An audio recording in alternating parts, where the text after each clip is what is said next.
ನಮಸ್ತೆ ಕಾಮರ್ಸ್ ವಿದ್ಯಾರ್ಥಿಗಳಿಗೆ ಸ್ವಾಗತ. ಪಾರ್ಟ್ನರ್ಶಿಪ್ ಅಕೌಂಟ್ಸ್ ಬೇಸಿಕ್ ಕಾನ್ಸೆಪ್ಟ್ಸ್ ಈ ಚಾಪ್ಟರ್ ಸೆಕೆಂಡ್ ಚಾಪ್ಟರ್ ನಿಮಗೆ ಇದನ್ನು ನಾವು ಡಿಸ್ಕಷನ್ ಮಾಡ್ತಾ ಇದ್ದೀವಿ ಬಹಳಷ್ಟು ದಿವಸದಿಂದ. ಅದರಲ್ಲಿ examination of point of view ಮಾತ್ರ ನಾನು ಡಿಸ್ಕಷನ್ ಮಾಡ್ತಿದ್ದೀನಿ ಅಂತ ಹೇಳಿದ್ದೀನಿ. ಮತ್ತು ಎಕ್ಸಾಮ್ಗೆ ಏನು ಸಂಬಂಧಪಡುತ್ತೆ ಅಷ್ಟು ಮಾತ್ರ ಆನ್ಲೈನ್ ಕ್ಲಾಸಲ್ಲಿ ಅದು ಕೂಡ ಸಂಕ್ಷಿಪ್ತವಾಗಿ ಎಷ್ಟು ಬೇಕೋ ಅಷ್ಟು ಮಾಹಿತಿಯನ್ನು ನಾನು ಹೇಳ್ತಾ ಹೋಗ್ತಾ ಇದ್ದೀನಿ. ಓಕೆ, ಅದರಲ್ಲಿ ಇದುವರೆಗೂ ನಾವು ಡಿಸ್ಕಷನ್ ಮಾಡಿರುವಂತಹದ್ದು 6 ಮಾರ್ಕ್ಸ್ಗೆ ಕೇಳುವಂತಹದ್ದು ಯಾವುದದು calculation of interest on drawings. Calculation of interest on drawings ಅನ್ನುವಂತಹದ್ದು ಏನಿದೆ ಇದನ್ನ ಸಾಕಷ್ಟು ಮೆಥಡ್ನಲ್ಲಿ ಕ್ಯಾಲ್ಕುಲೇಷನ್ಸ್ ಅನ್ನು ಮಾಡಬಹುದು. ಅದು ಯಾವ್ಯಾವುದು ಅಂತ ಕೂಡ ಎಲ್ಲವನ್ನೂ ನೋಡಿದ್ದೀವಿ, ಪ್ರಾಬ್ಲಮ್ಸ್ ಕೂಡ ಮಾಡಿದ್ದೀವಿ ಇದುವರೆಗೂ. ಮೊದಲನೇದಾಗಿರುವಂತಹದ್ದು ಡೈರೆಕ್ಟ್ ಮೆಥಡ್. ಇದು ನಿಮ್ಮ ಎಕ್ಸಾಮಿನೇಷನ್ಗೆ ಬರಲ್ಲ, ಆದರೂ ಕೂಡ ಸಿಂಪಲ್ ಆಗಿ ನಾವು ಕಲ್ತ್ಕೊಳ್ತಾ ಹೋಗ್ತೀವಿ. ಇದನ್ನೊಂದು ಕಾನ್ಸೆಪ್ಟ್ ಅನ್ನು ತೋರಿಸಿದ್ದೀನಿ ನಾನು. ನೆಕ್ಸ್ಟು ಪ್ರಾಬ್ಲಮ್ ಸಾಲ್ವ್ ಮಾಡಿದ್ದೀವಿ ಶಾರ್ಟ್ಕಟ್ ಮೆಥಡ್. ಇದಕ್ಕೆ ಇನ್ನೊಂದು ಹೆಸರು ಅವರೇಜ್ ಪೀರಿಯಡ್ ಮೆಥಡ್ ಅಂತ ಕೊಡೋದಿದೆ. ಆಮೇಲೆ product method, different amount different date ನಲ್ಲಿ ಅಮೌಂಟನ್ನು ವಿತ್ಡ್ರಾ ಮಾಡಿದಂಥ ಸಂದರ್ಭದಲ್ಲಿ ಪಾರ್ಟ್ನರು ಪ್ರಾಡಕ್ಟ್ ಮೆಥಡನ್ನು ಕೂಡ ಬಳಸ್ತೀವಿ. ಅದರದೇ ಆದಂಥ ಫಾರ್ಮುಲಾದಿಂದ ಮಾಡ್ತಾ ಹೋಗ್ತೀವಿ. ಮತ್ತು ಜಸ್ಟ್ ಪ್ರೀವಿಯಸ್ ಕ್ಲಾಸಲ್ಲಿ ಲಾಸ್ಟ್ ಕಾನ್ಸೆಪ್ಟನ್ನು ನೋಡಿದ್ದೀವಿ. ಇದನ್ನು ಪ್ರಾಬ್ಲಮ್ಸ್ಗಳನ್ನು ಮಾಡಬೇಕಾದ್ರೆ ಬಳಸ್ತೀವಿ ಕೂಡ. ಅದು ಯಾವುದದು when date of withdrawals are not specified in the problem we need to calculate interest on drawings under assumption of 6 months average period. 6 months average ಪೀರಿಯಡ್ನ ಅಪರ ನಮಗೆ 1 ವರ್ಷಕ್ಕೆ ನಾವಿಲ್ಲಿ ಮಾಡ್ಕೊಳ್ತಾ ಹೋಗ್ತೀವಿ ಅಂತ ನೋಡಿದ್ದೀವಿ. ಸೊ ಇದಿಷ್ಟು ಒಂದು ಕಾನ್ಸೆಪ್ಟ್ ಮುಗೀತು. ಈಗ ನೆಕ್ಸ್ಟ್ ಯಾವುದಿದೆ ಅಂತಂದರೆ ಅಕೌಂಟ್, ಲೆಡ್ಜರ್ ಅಕೌಂಟ್ಗೆ ಸಂಬಂಧಪಟ್ಟಿರುವಂತಹದ್ದು ನೋಡ್ತಾ ಹೋಗೋಣ. ಅದು ಯಾವುದದು profit and loss appropriation account. ಅದು ಯಾವುದು profit and loss appropriation account. So ಅದಾದಮೇಲೆ ಕೊನೆಗೊಂದು ಪಾರ್ಟ್ ಉಳಿಯುತ್ತೆ, ಅದು ಪಾರ್ಟ್ನರ್ಸ್ ಕ್ಯಾಪಿಟಲ್ ಅಕೌಂಟ್. ಸೊ ಇಷ್ಟು ಮೇನ್ ಎಕ್ಸಾಮಿನೇಷನ್ ಪಾರ್ಟ್ಗೆ ನಮಗೆ ಸಂಬಂಧಪಡುವಂತಹದ್ದು ಮಾಡಿದ್ರೆ ಈ ಚಾಪ್ಟರಲ್ಲಿ ಒಂದು ಹಂತಕ್ಕೆ ಬರ್ತೀವಿ ನಾವು. Why we need to prepare profit and loss appropriation account and what is the use of preparing profit and loss appropriation account and when it is going to be prepared in the partnership business. ಎಲ್ಲಿ ಯಾವಾಗ ಏನಕ್ಕೋಸ್ಕರ ಇದನ್ನು ಮಾಡ್ತೀವಿ ಮತ್ತು ಈ ಅಕೌಂಟನ್ನು ಮಾಡೋದ್ರಿಂದ ನಮ್ಗೆ ಏನು ಉಪಯೋಗ ಆಗುತ್ತೆ ಬಿಸ್ನೆಸ್ನಲ್ಲಿ ಅನ್ನೋಂಥದ್ದನ್ನು ತಿಳ್ಕೊಳ್ಳುವಂಥದ್ದು ನಮಗೆ ಇಲ್ಲಿ ಬಹಳ ಬಹಳ ಇಂಪಾರ್ಟೆಂಟ್ ಆಗಿದೆ. ಸೊ ಈಗ ಇವಿಷ್ಟರಲ್ಲಿ ಈಗ ನೆಕ್ಸ್ಟ್ ಎಲ್ಲಿದ್ದೀವಿ ಅಂತ ಗೊತ್ತಾಯ್ತಲ್ವಾ. ಈಗ P&L ಅಪ್ರಾಪ್ರಿಯೇಷನ್ ಅಂತ ಶಾರ್ಟ್ ಫಾರ್ಮಲ್ಲಿ ಕರಿತೀವಿ. ಇದನ್ನ P&L ಅಪ್ರಾಪ್ರಿಯೇಷನ್ ಬಗ್ಗೆ ತಿಳ್ಕೊಳ್ತಾ ಹೋಗೋಣಂತೆ. Okay, profit and loss appropriation account ಅನ್ನೋಂಥದ್ದು ಯಾವುದಕ್ಕೆ ಸಂಬಂಧಪಟ್ಟಿದೆ ಅಂತ ತಿಳ್ಕೊಳ್ಬೇಕು ಅಂತಂದರೆ ಸ್ವಲ್ಪ ಮಟ್ಟಿಗೆ ನಿಮಗೆ ಫಸ್ಟ್ PUC ಜ್ಞಾನವನ್ನು ನಾನು ನಿಮಗೆ ನೆನಪಿಸ್ತಾ ಹೋಗ್ತೀನಿ. ಅಂದರೆ ಫಸ್ಟ್ PUC ನಾಲೆಡ್ಜ್ ನಮಗಿಲ್ಲಿ ಇಂಪಾರ್ಟೆಂಟ್. ಫಸ್ಟ್ PUCಲಿ ನೀವು ಬಿಸ್ನೆಸ್ ಫಾರ್ಮ್ಸ್ ಯಾವ್ಯಾವ ಇದಾವೆ ಅಂತ ಬಿಸ್ನೆಸ್ ಸ್ಟಡೀಸಲ್ಲಿ ನೋಡಿದ್ದೀರಿ. ಒಂದು ಸೋಲ್ ಟ್ರೇಡಿಂಗ್ ಕನ್ಸರ್ನ್, ಇನ್ನೊಂದು ಪಾರ್ಟ್ನರ್ಶಿಪ್ ಫಾರ್ಮ್, ಇನ್ನೊಂದು ಜಾಯಿಂಟ್ ಸ್ಟಾಕ್ ಕಂಪನಿ. ಸೋಲ್ ಟ್ರೇಡಿಂಗ್ ಕನ್ಸರ್ನಿನ ಥಿಯರಿ ಮತ್ತು ಪ್ರಾಬ್ಲಮ್ಸನ್ನು ಫಸ್ಟ್ PUCಗೆ ಮಾಡಿರ್ತೀರಿ ಅಂತ ಸಾಕಷ್ಟು ಸಂದರ್ಭದಲ್ಲಿ ನಾನು ಹೇಳಿದೆ. ಪಾರ್ಟ್ನರ್ಶಿಪ್ ಥಿಯರಿಯಲ್ಲಿ ಕಲ್ತಿರ್ತೀರಿ, ಇಲ್ಲಿ ಪ್ರಾಬ್ಲಮ್ಸನ್ನು ಮಾಡ್ತಾ ಹೋಗ್ತೀರಿ. ಹಾಗಾದರೆ ಸೋಲ್ ಟ್ರೇಡಿಂಗ್ ಕನ್ಸರ್ನಲ್ಲಿ ಯಾವ್ಯಾವುದನ್ನು ನೀವು ಅಕೌಂಟೆನ್ಸಿನಲ್ಲಿ ಮಾಡಿದ್ರಿ ಲೆಕ್ಕಗಳನ್ನು ಅಂತಂದರೆ, ಮೊದಲನೇದಾಗಿ ಬಿಸ್ನೆಸ್ ಟ್ರಾನ್ಸಾಕ್ಷನ್ಸ್ನ ಸಹಾಯವನ್ನು ನೀವು ತೆಗೆದುಕೊಳ್ತೀರಿ. ಯಾವುದ್ರ ಸಹಾಯವನ್ನು ತೆಗೆದುಕೊಳ್ತೀರಿ? Business transaction. ಸೊ ಆ ಬಿಸ್ನೆಸ್ ಟ್ರಾನ್ಸಾಕ್ಷನ್ಸ್ನ ಹೆಲ್ಪ್ ತೊಗೊಂಡು ನೀವೇನು ಪ್ರಿಪೇರ್ ಮಾಡಿದಿರಿ, ಅಕೌಂಟ್ಸ್ ಐಡೆಂಟಿಫಿಕೇಶನ್ ಮಾಡ್ತೀರಿ, ಯಾವುದು ಅಸೆಟ್ ಅಕೌಂಟ್, ಲಯಬಿಲಿಟಿ ಅಕೌಂಟ್ ಅಂತೆಲ್ಲ ಅಕೌಂಟ್ ಐಡೆಂಟಿಫಿಕೇಶನ್ ಮಾಡ್ತೀರಿ, ಟೈಪ್ಸ್ ಆಫ್ ಅಕೌಂಟ್, ಅದರ ಪ್ರಕಾರ ಜರ್ನಲ್ ಎಂಟ್ರಿಯನ್ನು ಮಾಡ್ತೀರಿ ಬಿಸ್ನೆಸ್ ಟ್ರಾನ್ಸಾಕ್ಷನ್ ಸಹಾಯದಿಂದ. ಹೌದಾ ಇಲ್ವೋ? ಜರ್ನಲ್ ಎಂಟ್ರಿ ಮಾಡಿದಿರಿ. ಆಯಿತು, ಜರ್ನಲ್ ಎಂಟ್ರೀಸನ್ನು ಮಾಡಿದ್ಮೇಲೆ ನೆಕ್ಸ್ಟ್ ಏನು ಕೆಲಸವನ್ನು ಮಾಡಿದ್ರಿ ನೀವು? ಜರ್ನಲ್ ಎಂಟ್ರೀಸ್ ಆದಮೇಲೆ you have prepared what? Ledger accounts. Ledger accounts ಗೊತ್ತಿದೆ ತಾನೇ ನಿಮಗೆ? Wages account, salary account, cash account, bank account. You have prepared an number of accounts. Ravi account, machinery account, furniture account ಎಲ್ಲದನ್ನು journal ನೋಡಿ ಬರೆದಿರುವಂಥದ್ದು ನಿಮಗೆ ನೆನಪಿದೆ. So ಈ ಲೆಡ್ಜರ್ ಅಕೌಂಟನ್ನು ಮಾಡಿದ ಮೇಲೆ ನಾವು ಬಿಸ್ನೆಸ್ಸಿನ ಮುಖ್ಯ ಉದ್ದೇಶ ಲಾಭ ನಷ್ಟವನ್ನು ನೋಡುವಂತಹದ್ದು ಮರಿಬಾರ್ದು. ಸೊ ಲೆಡ್ಜರ್ ಅಕೌಂಟಿನ ಸಹಾಯದಿಂದ ಏನನ್ನು ಪ್ರಿಪೇರ್ ಮಾಡಿದ್ದೀವಿ ನಾವು ಇಲ್ಲಿ? Of course trial balance. Trial balance ಅನ್ನುವಂತಹ ಒಂದು ಸ್ಟೇಟ್ಮೆಂಟನ್ನು ಪ್ರಿಪೇರ್ ಮಾಡಿದ್ದೀವಿ. ಡೆಬಿಟ್ ಸೈಡ್ ಎಲ್ಲವೂ ಕೂಡ ನಾವು ಕೆಲವು ಐಟಮ್ಸನ್ನು ಬರಿತೀವಿ, ಕ್ರೆಡಿಟ್ ಸೈಡ್ ಎಲ್ಲವೂ ಕೂಡ ನಾವು ಕೆಲವು ಐಟಮ್ಸನ್ನು ಬರಿತೀವಿ. ಸೊ ಆ ಟ್ರಯಲ್ ಬ್ಯಾಲೆನ್ಸ್ನ ಪ್ರಿಪರೇಷನ್ ಮಾಡಿದ ಮೇಲೆ ನಿಮಗೆ ಪ್ರಾಬ್ಲಮ್ನಲ್ಲಿ ಏನು ಕೊಡ್ತಿದ್ರು? ಅಡ್ಜಸ್ಟ್ಮೆಂಟ್ಸ್ ಕೊಡ್ತಿದ್ರು. ಇದು ಟ್ರಯಲ್ ಬ್ಯಾಲೆನ್ಸ್ ಆದಮೇಲೆ ಹೊರಗಡೆ ಬರ್ತಿತ್ತಲ್ವ, ಸ್ಟೇಟ್ಮೆಂಟ್ಸ್ಗಳು ಬರ್ತಿತ್ತು ತಾನೆ, 1 2 3 4 ಅಂತ ಹೇಳ್ಬಿಟ್ಟು. ಸೊ ಈ ಟ್ರಯಲ್ ಬ್ಯಾಲೆನ್ಸ್ ಮತ್ತು ಅಡ್ಜಸ್ಟ್ಮೆಂಟ್ಸಿನ ಸಹಾಯದಿಂದ ನೀವೇನು ಪ್ರಿಪೇರ್ ಮಾಡ್ತಾ ಇದ್ರಿ? ಫೈನಲ್ ಅಕೌಂಟ್ಸನ್ನು ಪ್ರಿಪೇರ್ ಮಾಡ್ತಾ ಇದ್ರಿ. ನೆನಪಿದೆ, ಮರಿಬಾರ್ದು. ಓಕೆ, ನೆನಪಿಟ್ಕೊಳ್ಳೇಬೇಕಾಗಿರುವಂತಹದ್ದು ಫೈನಲ್ ಅಕೌಂಟ್ಸ್. ಫೈನಲ್ ಅಕೌಂಟ್ಸನ್ನು ನೀವು ಪ್ರಿಪೇರ್ ಮಾಡಿದ್ದೀರಿ. ಸೊ ಯಾವ್ಯಾವ ಫೈನಲ್ ಅಕೌಂಟ್ಸನ್ನು ನೀವು ಪ್ರಿಪೇರ್ ಮಾಡಿದ್ದೀರಿ? ಮೊದಲನೇದಾಗಿ ನೀವು ಮಾಡಿರುವಂತಹ ಅಕೌಂಟು ಅದು ಯಾವುದದು? Trading account. ಯಾವ account? Trading account. So trading ಅಕೌಂಟನ್ನು ಪ್ರಿಪೇರ್ ಮಾಡಿದಿರಿ. ಏನಕ್ಕೋಸ್ಕರ ಪ್ರಿಪೇರ್ ಮಾಡಿದಿರಿ ನೀವು ಫಸ್ಟ್ PUಯಲ್ಲಿ ಟ್ರೇಡಿಂಗ್ ಅಕೌಂಟನ್ನು? To find out the gross profit or gross loss. Is it what? Gross profit or gross loss. Gross profit ಅಥವಾ ಗ್ರಾಸ್ ಲಾಸ್ ಅನ್ನು ಫೈಂಡ್ ಔಟ್ ಮಾಡೋದಕ್ಕೆ ಟ್ರೇಡಿಂಗ್ ಅಕೌಂಟನ್ನು ಪ್ರಿಪೇರ್ ಮಾಡ್ತೀರಿ. ಆ ಗ್ರಾಸ್ ಪ್ರಾಫಿಟ್ ಗ್ರಾಸ್ ಲಾಸ್ ಮಾಡಿದ್ಮೇಲೆ ಆ ಗ್ರಾಸ್ ಪ್ರಾಫಿಟ್ ಗ್ರಾಸ್ ಲಾಸಿನ ಸಹಾಯದಿಂದ ಮತ್ತೊಂದು ಅಕೌಂಟನ್ನು ನೀವು ಪ್ರಿಪೇರ್ ಮಾಡ್ತೀರಿ, ಹೌದಾ ಇಲ್ವೋ? ಅದು ಯಾವುದನ್ನು ಪ್ರಿಪೇರ್ ಮಾಡಿದ್ದೀರಿ? ಒಟ್ಟಿಗೆ ಮಾಡಿದ್ದೀರಿ ಅದನ್ನು, ಟ್ರೇಡಿಂಗ್ ಜೊತೆಗೇನೆ. ಅದು ಯಾವುದದು? Profit and loss account. Profit and loss account ಅಲ್ವಾ? ಸೊ ಈ ಪ್ರಾಫಿಟ್ ಆ್ಯಂಡ್ ಲಾಸ್ ಅಕೌಂಟನ್ನ ಏನಕ್ಕೋಸ್ಕರ ಪ್ರಿಪೇರ್ ಮಾಡ್ತಿದ್ರಿ ನೀವು ಫಸ್ಟ್ ಪಿ ಯು ಅಲ್ಲಿ? ನೆಟ್ ಪ್ರಾಫಿಟನ್ನು ಫೈಂಡ್ ಔಟ್ ಮಾಡೋದಕ್ಕೆ, ನೆಟ್ ಪ್ರಾಫಿಟ್ ಅಥವಾ ನೆಟ್ ಲಾಸನ್ನು ಫೈಂಡ್ ಔಟ್ ಮಾಡೋದಕ್ಕೆ ನೀವು ಮಾಡಿದ್ದೀರಿ. ಸೊ ಬಂದಿರುವಂಥ ನೆಟ್ ಪ್ರಾಫಿಟ್ಟು ಮತ್ತು ನೆಟ್ ಲಾಸ್ ಸೋಲ್ ಟ್ರೇಡಿಂಗ್ ಕನ್ಸರ್ನ್ ಏಕ ವ್ಯಕ್ತಿ ಸಂಸ್ಥೆಯಲ್ಲಿ ಬಂದಿರುವಂಥದ್ದನ್ನು ನೀವು ನೆಕ್ಸ್ಟು ಎಲ್ಲಿಗೆ ಕಳಿಸ್ಕೊಡ್ತಾ ಇದ್ದೀರಿ? ಅದನ್ನು ಬ್ಯಾಲೆನ್ಸ್ ಶೀಟಲ್ಲಿ ಮಾಡ್ತಾ ಇದ್ರಿ ತಾನೆ? ಅಂದರೆ ಕ್ಯಾಪಿಟಲ್ ಅಕೌಂಟ್ಗೆ ಟ್ರಾನ್ಸ್ಫರ್ ಮಾಡ್ತಿದ್ರಲ್ವ ಪ್ರಾಫಿಟ್ ಬಂದಿರೋದನ್ನ. ಯಾಕಂದರೆ ಒಬ್ಬನೇ ವ್ಯಕ್ತಿ ಇದ್ದಿದ್ದರಿಂದ, ಅವನು ಒಬ್ಬನೇ ಮಾಲೀಕ ಆಗಿದ್ದರಿಂದ ಬಂದ ಲಾಭ ಎಲ್ಲ ಅವನಿಗೆ ಸೇರ್ತಿತ್ತದು. ಹಾಗಾಗಿ ಪ್ರಾಫಿಟ್ ಆ್ಯಂಡ್ ಲಾಸ್ ಅಕೌಂಟ್ ಮುಗಿದ್ಮೇಲೆ ಡೈರೆಕ್ಟಾಗಿ ನೀವೇನು ಮಾಡ್ತಾ ಇದ್ರಿ? ಒಂದು ಬ್ಯಾಲೆನ್ಸ್ ಶೀಟ್ ಅನ್ನೋಂತಹ ಸ್ಟೇಟ್ಮೆಂಟನ್ನು ಪ್ರಿಪೇರ್ ಮಾಡ್ತಾ ಇದ್ರಿ. ಇದು ಅಕೌಂಟ್ ಅಲ್ಲ, ಇದು ಒಂದು ಬ್ಯಾಲೆನ್ಸ್ ಶೀಟ್ ಅನ್ನೋಂತಹದ್ದನ್ನು ಪ್ರಿಪೇರ್ ಮಾಡ್ತಾ ಇದ್ರಲ್ವಾ? ಸೊ ಈ ಬ್ಯಾಲೆನ್ಸ್ ಶೀಟ್ ಏನಕ್ಕೆ ಮಾಡ್ತಾ ಇದ್ರಿ? To know the financial position of the business. Financial position ಅನ್ನು ತಿಳ್ಕೊಳ್ಳೋದಕ್ಕೆ, ಅಂದರೆ ಹಣಕಾಸಿನ ಸ್ಥಿತಿಗತಿಯನ್ನು ತಿಳ್ಕೊಳ್ಳೋದಕ್ಕೆ ನೀವು ಇದನ್ನು ಮಾಡ್ತಾ ಇದ್ರಿ. ಫೈನಾನ್ಷಿಯಲ್ ಪೊಸಿಷನ್ ನೋಡೋದಕ್ಕೆ ಅಲ್ಲಿಗೆ ನಿಮ್ಮ ಬ್ಯಾಲೆನ್ಸ್ ಶೀಟ್ ಟ್ಯಾಲಿ ಆಗ್ತಾ ಇತ್ತು.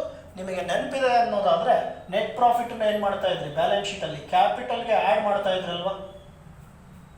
ಅಫ್ಕೋರ್ಸ್ ಬರೀ ನೆಟ್ ಪ್ರಾಫಿಟ್ ಒಂದೇ ಆ್ಯಡ್ ಮಾಡ್ತಾ ಇದ್ರಾ? ಇಲ್ಲ, ಇಂಟ್ರೆಸ್ಟ್ ಆನ್ ಕ್ಯಾಪಿಟಲ್ ಆ್ಯಡ್ ಮಾಡ್ತಾ ಇದ್ರಿ, ಡ್ರಾಯಿಂಗ್ಸನ್ನು ಮೈನಸ್ ಮಾಡ್ತಾ ಇದ್ರಿ, ಇಂಟ್ರೆಸ್ಟ್ ಆನ್ ಡ್ರಾಯಿಂಗ್ಸನ್ನು ಮೈನಸ್ ಮಾಡ್ತಾ ಇದ್ರಿ. ಅವೆಲ್ಲವೂ ಆದಮೇಲೆ ಕೊನೆಗೆ ಬಂದ ಅಮೌಂಟ್ನ ಹೊರಗಡೆ ಬರೆದು ಅದ್ರ ಜೊತೆಗೆ ಅಸೆಟ್ಸು ಲಯಬಿಲಿಟಿನೆಲ್ಲ ಒಂದು ಕಡೆ ಬರೆದು ಟೋಟಲ್ ಮಾಡಿ ಟ್ಯಾಲಿ ಮಾಡ್ತಾ ಇದ್ರಿ. ಅಲ್ಲಿಗೆ ಫೈನಲ್ ಅಕೌಂಟ್ಸ್ ಅನ್ನುವಂಥದ್ದು ನಿಮ್ಮದು ಕಂಪ್ಲೀಟ್ ಆಗ್ತಾ ಇತ್ತು ಸೋಲ್ ಟ್ರೇಡಿಂಗ್ ಕನ್ಸರ್ನ್. ಅದೆಲ್ಲವೂ ಏನು ಮಾಡಿದಿರೋ ಅವೇ ಕೆಲಸಗಳನ್ನೇ ನಾವೇನು ಮಾಡ್ತೀವಿ? ಪಾರ್ಟ್ನರ್ಶಿಪ್ ಬಿಸ್ನೆಸ್ಸಲ್ಲೂ ಮಾಡ್ತೀವಿ. ಪಾರ್ಟ್ನರ್ಶಿಪ್ ಬಿಸ್ನೆಸ್ಸಲ್ಲೂ ಬಿಸ್ನೆಸ್ ಟ್ರಾನ್ಸಾಕ್ಷನ್ ಆಗುತ್ತೆ. Same old business transaction, purchase, sales ಎಲ್ಲವೂ ಆಗ್ತವೆ. ಅವುಗಳ ಸಹಾಯದಿಂದ ನಾವೇನು ಪ್ರಿಪೇರ್ ಮಾಡ್ತೀವಿ? ಜರ್ನಲ್ ಎಂಟ್ರೀಸ್ ಪ್ರಿಪೇರ್ ಮಾಡ್ತೀವಿ. ಸೊ ಜರ್ನಲ್ ಎಂಟ್ರಿ ಆದಮೇಲೆ ಇಲ್ಲೂ ಕೂಡ ಲೆಡ್ಜರ್ ಅಕೌಂಟ್ ಇರುತ್ತೆ, ಇಲ್ಲೂ ವೇಜಸ್ ಅಕೌಂಟ್, ಸ್ಯಾಲರಿ ಅಕೌಂಟ್ ಇರುತ್ತೆ. ಆದರೆ ಕ್ಯಾಪಿಟಲ್ ಅಕೌಂಟ್ ಅಂತ ಬಂದಾಗ ಒಂದು ಕ್ಯಾಪಿಟಲ್ ಅಕೌಂಟ್ ಇರಲ್ಲ, ಒಂದಕ್ಕಿಂತ ಹೆಚ್ಚಿನದಿರುತ್ತೆ. ಯಾಕಂದರೆ ಪಾರ್ಟ್ನರ್ಸ್ ಅಲ್ವಾ, ಎಲ್ಲರೂ ಮಾಲೀಕರೇ ತಾನೆ. ಹಾಗಾಗಿ X capital account, Y capital account ಅಂತ, ಡ್ರಾಯಿಂಗ್ಸ್ ಅಕೌಂಟ್ ಎರಡೆರಡು ಇರುತ್ತೆ, ಇಂಟ್ರೆಸ್ಟ್ ಆನ್ ಕ್ಯಾಪಿಟಲ್ ಎರಡೆರಡು ಬರ್ತವೆ. ಸೊ ಅದ್ರ ಜೊತೆಗೆ ನಾವೇನು ಮಾಡ್ತೀವಿ? ಒಬ್ಬ ಪಾರ್ಟ್ನರ್ ಲೋನ್ ಕೊಟ್ಟಿದ್ರೆ ಅವನದು ಒಂದು loan account, ledger account create ಮಾಡ್ತೀವಿ. ಹಾಗಾದ್ರೆ ಏನು ಸರ್ ಪಾರ್ಟ್ನರ್ ಲೋನ್ ಕೊಡೋದು ಅಂತಂದರೆ ಹಳೆ ವಿಡಿಯೋಸ್ ಇದ್ದಾವೆ, ನೋಡ್ಕೊಳ್ಳಿ. ಹಳೆ ವಿಡಿಯೋಸಲ್ಲಿ ಎಲ್ಲ ಡೀಟೇಲ್ಸನ್ನು ಕೊಟ್ಟಿದ್ದೀನಿ ನಾನು. ಓಕೆ, ಸೊ ಲೆಡ್ಜರ್ ಅಕೌಂಟ್ಗಳನ್ನು ನೀವು ಇಲ್ಲಿ ಮಾಡ್ತೀರಿ. ಅದಾದಮೇಲೆ ಟ್ರಯಲ್ ಬ್ಯಾಲೆನ್ಸ್ ಅಲ್ಲಿ ಹೇಗೆ ಮಾಡ್ತೀರೋ ಇಲ್ಲೂ ಹಾಗೆ ಟ್ರಯಲ್ ಬ್ಯಾಲೆನ್ಸ್ ಮಾಡ್ತೀರಿ. ಆದರೆ ಇಲ್ಲಿ ಎರಡೆರಡು ಕ್ಯಾಪಿಟಲ್ ಅಕೌಂಟ್ ಇರುತ್ತೆ ಟ್ರಯಲ್ ಬ್ಯಾಲೆನ್ಸಲ್ಲಿ. Salary account, wages account and then other expenses account, income account ಎಲ್ಲವೂ ಕೂಡ ಇರ್ತವೆ. ಇಲ್ಲೂ ಅಡ್ಜಸ್ಟ್ಮೆಂಟ್ಸ್ಗಳು ಬರ್ತವೆ, ಇಲ್ಲೂ ಬ್ಯಾಡ್ ಡೆಟ್ಸು ಅವೆಲ್ಲ ಅಡ್ಜಸ್ಟ್ಮೆಂಟ್ಸ್ ಬರ್ತವೆ. ಅದರ ಸಹಾಯದಿಂದ ನೀವೇನು ಮಾಡಬೇಕು? ಫೈನಲ್ ಅಕೌಂಟ್ಸನ್ನು ಮಾಡಬೇಕು. ಸೊ ಫೈನಲ್ ಅಕೌಂಟ್ಸ್ ಮೊದಲನೇದಾಗಿ ಸೋಲ್ ಟ್ರೇಡಿಂಗ್ ಕನ್ಸರ್ನಲ್ಲಿ ಹೇಗೆ ಮಾಡ್ತೀವೋ ಇಲ್ಲೂ ಹಾಗೆ ಟ್ರೇಡಿಂಗ್ ಅಕೌಂಟನ್ನು ಮಾಡ್ತೀವಿ. ಯಾವ ಅಕೌಂಟ್ ಮಾಡ್ತೀವಿ? ಟ್ರೇಡಿಂಗ್ ಅಕೌಂಟ್ ಮಾಡ್ತೀವಿ. ಏನಕ್ಕೋಸ್ಕರ ಮಾಡ್ತೀವಿ? Of course same thing, gross profit or gross ಲಾಸನ್ನು ಫೈಂಡ್ ಔಟ್ ಮಾಡೋದಕ್ಕೆ.